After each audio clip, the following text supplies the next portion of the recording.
আসসালামু আলাইকুম everyone, welcome back to my channel. আজকে নতুন আরেকটি রেসিপি নিয়ে চলে আসলাম। পটল ও আলু দিয়ে রুই মাছের তরকারির রেসিপি। প্রথমে একটি কড়াইতে পর্যাপ্ত পরিমাণে রান্নার তেল দিয়ে আগে থেকে মেখে রাখা রুই মাছগুলো ভেজে নেব। ভাজা হয়ে গেলে তুলে নেব। তারপর সেই একই তেলের মধ্যে কিছু পেঁয়াজ কুচি দিয়ে দিব। দেওয়া হয়ে গেলে ভালো মতো পেঁয়াজগুলো ভেজে নিব একটু লালচে করে।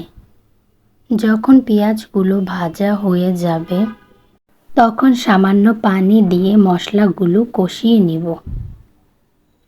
এবার এক এক করে গুঁড়া মশলা দিয়ে দিব। হাফ চামচ হলুদের গুঁড়া, হাফ চামচ লাল মরিচের গুঁড়া,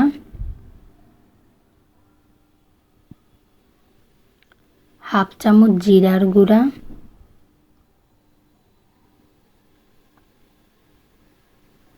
স্বাদমতো লবণ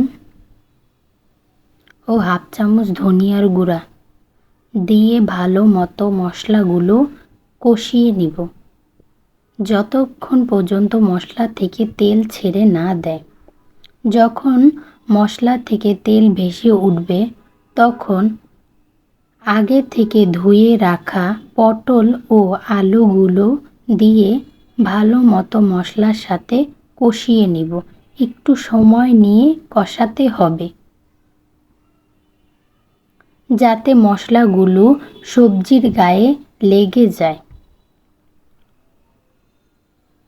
তারপর সামান্য পানি দিয়ে ঢেকে দিব যাতে সবজি থেকে পানি উঠে আসে। কিছুক্ষণ পরে তুলে দেখব পানি উঠে গেছে।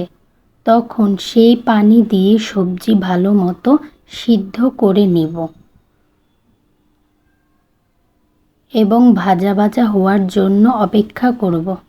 যখন দেখব সবজি থেকে তেল ছেড়ে দিয়েছে ও সবজি সিদ্ধ হয়ে গেছে তখন পর্যাপ্ত পরিমাণে ঝোলের পানি দিয়ে দিব।